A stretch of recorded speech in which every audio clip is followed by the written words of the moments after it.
Assalamualaikum warahmatullahi wabarakatuh.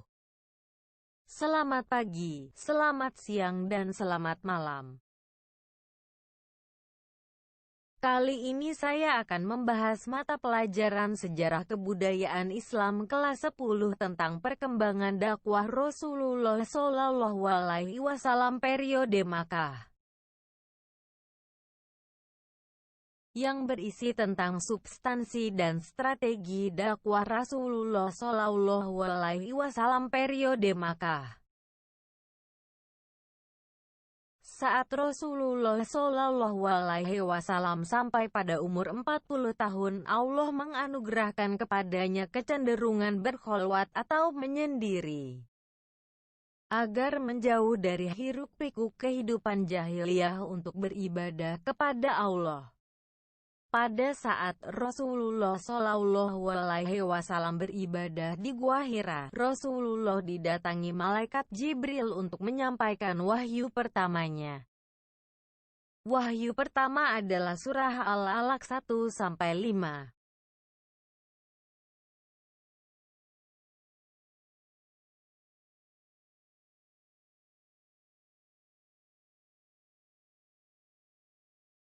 Setelah kejadian di Gua Hira tersebut, bergegaslah Nabi Muhammad pulang menemui Khadijah istrinya dengan keadaan gemetar.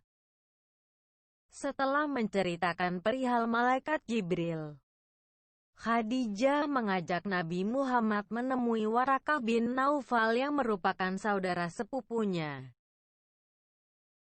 Warakah bin Naufal merupakan pemeluk Nasrani yang taat dan sangat menguasai bahasa Ibrani, juga mengetahui perihal rasul-rasul di antara orang-orang yang telah melihat kitab-kitab zaman dahulu. Setelah menerima wahyu pertama, Muhammad merasakan gundah gulana karena wahyu selanjutnya belum juga turun. Masa antara turunnya wahyu pertama dengan wahyu kedua sering disebut dengan masa fatroh. Masa ini terjadi selama 30-40 hari. Wahyu kedua datang ketika Rasulullah sedang berjalan-jalan, tiba-tiba mendengar suara gemuruh dari langit. Beliau melihat sosok malaikat Jibril sedang duduk di antara langit dan bumi. Rasulullah SAW merasa ketakutan mengingat kejadian di Gua Hira dan bergegas pulang meminta istrinya untuk menyelimutinya. Kemudian Allah menurunkan firman-Nya, Quran Surah Al-Mudatsir ayat 1-7, yang berisi tentang perintah kepada Rasulullah untuk bangun dari selimutnya. Kemudian Rasulullah bangkit mengerjakan perintah Allah, yaitu menyeru kaum yang berhati keras dan tidak beragama untuk menyembah Allah. Tugas ini merupakan perkara yang berat dan besar. Beliau harus berhadapan dengan berbagai tantangan dan masalah, antara lain perombakan sistem kebudayaan, sosial, kepercayaan penduduk Makkah, dan meluruskan sistem sosial yang tidak adil yang dilakukan Rasul untuk menyeru umat manusia dengan dua cara, yaitu 1. Dakwah secara sembunyi-sembunyi. 2. Dakwah secara terang-terangan.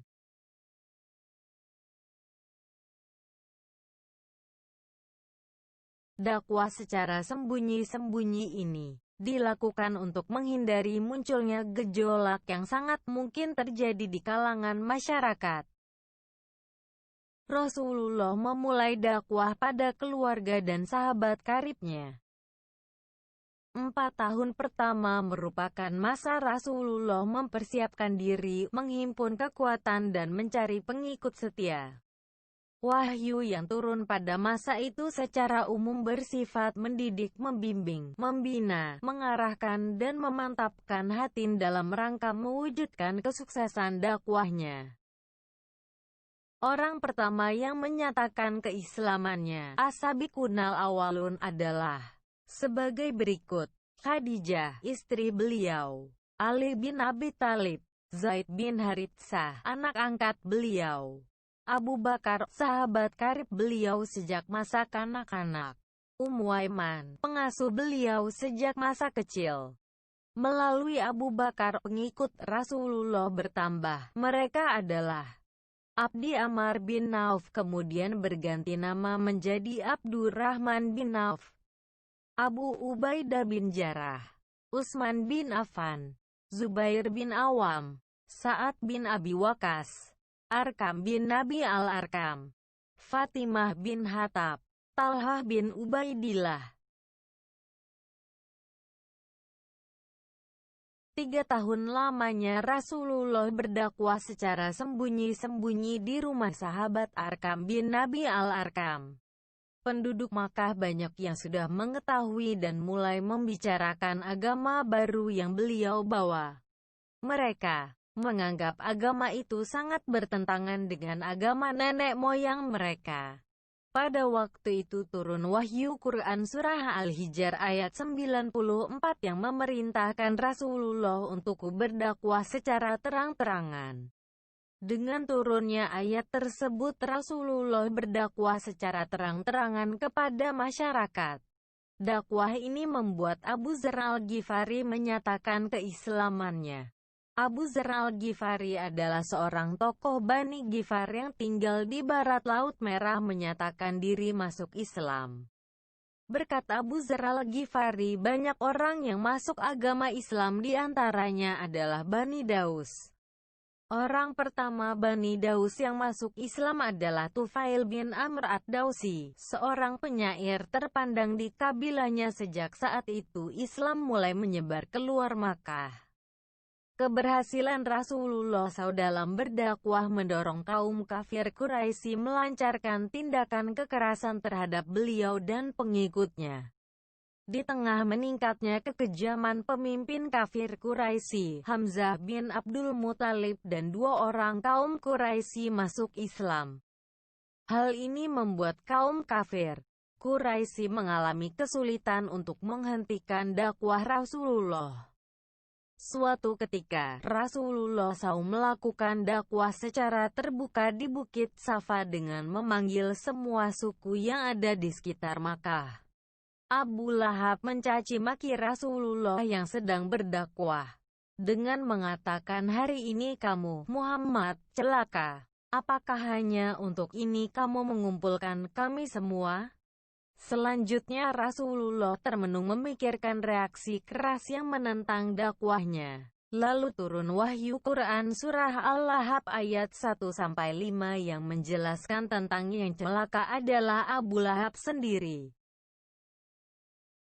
Setelah peristiwa di Bukit Safa tersebut, para pemimpin Quraisy bereaksi dengan melakukan di antaranya sebagai berikut.